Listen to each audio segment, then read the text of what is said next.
Когда сын решил безжалостно напасть на своего пожилого и больного отца, никто не мог поверить в то, что видел. Но когда появился орел, все были потрясены до глубины души тем, что увидели. Майкл прожил трудную и бурную жизнь. Он пережил сокрушительную потерю своей любимой жены, оставшись воспитывать сына Чарли и дочь в одиночку.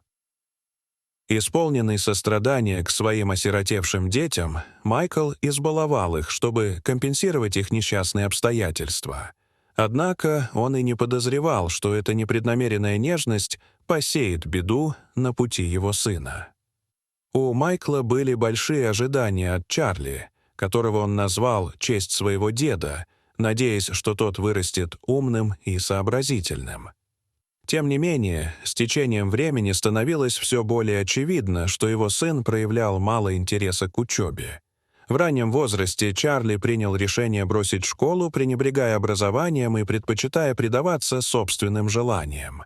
Его действия становились все более тревожными и эгоистичными. Он ввязывался в драки, воровал и вел себя так, что навлекал позор на свою семью.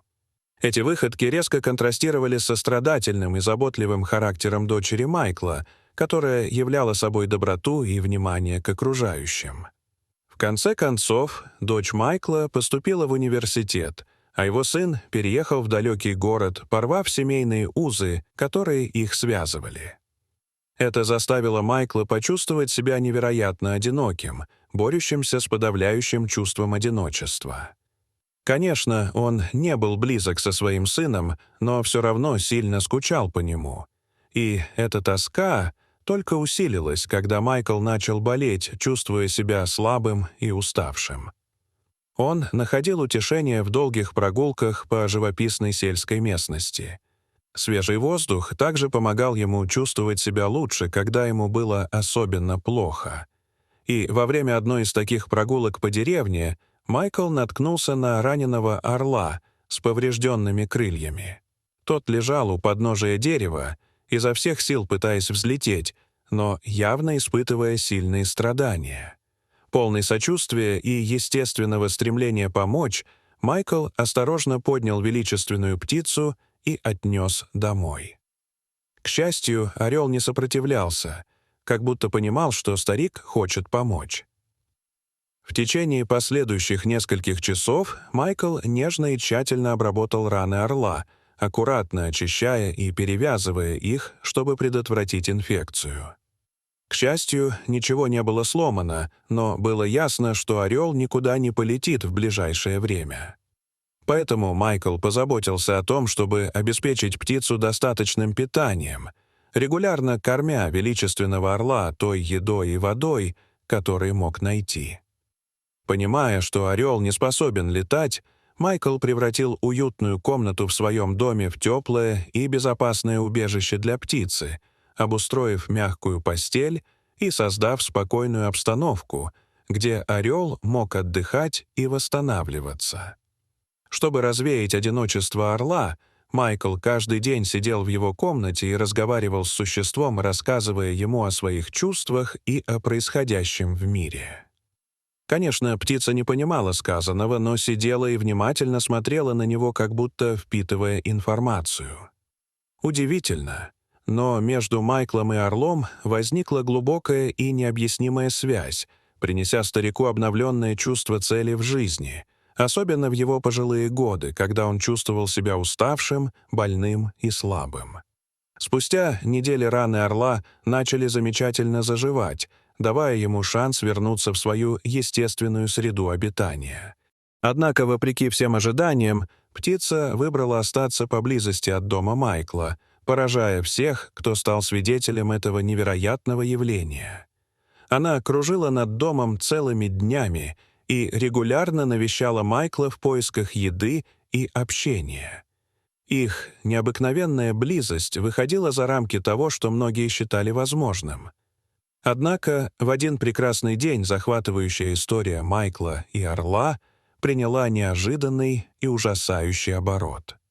Когда старик сидел на крыльце своего дома, вдыхая свежий воздух, приветствуя проходящих мимо жителей деревни и, увлеченно читая книгу, он поднял глаза и увидел фигуру, которую, как ему казалось, больше никогда не увидит — своего сына Чарли. Чарли объявил, что вернулся домой, чтобы сообщить о своей помолвке с женщиной из богатой семьи из другого города. Хотя за последние годы они отдалились, сердце Майкла переполнилось радостью при этой новости. Он с нетерпением расспрашивал сына о подробностях его жизни. Однако ответы Чарли казались подозрительными и уклончивыми.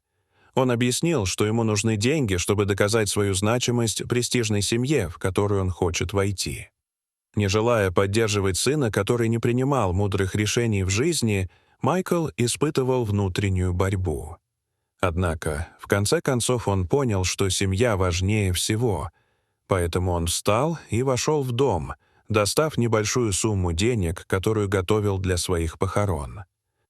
Проявив безразличие к этому скромному предложению, Чарли презрительно отнесся к сумме, сказав отцу, что этого далеко недостаточно, чтобы произвести впечатление на семью его невесты. Он предложил продать дом Майкла, а его переселить в дом престарелых.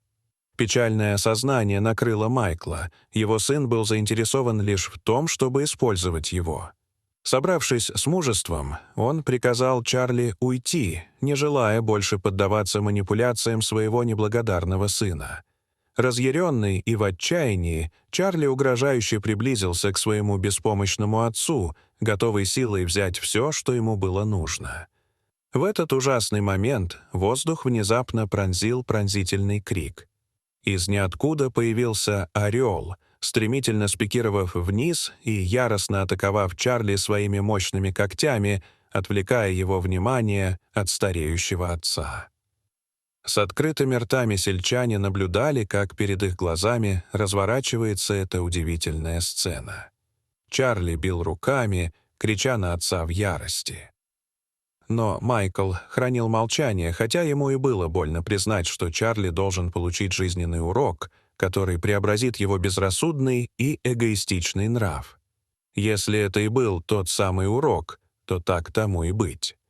Бросив последний яростный взгляд на отца, Чарли развернулся и убежал, чтобы больше никогда не появляться.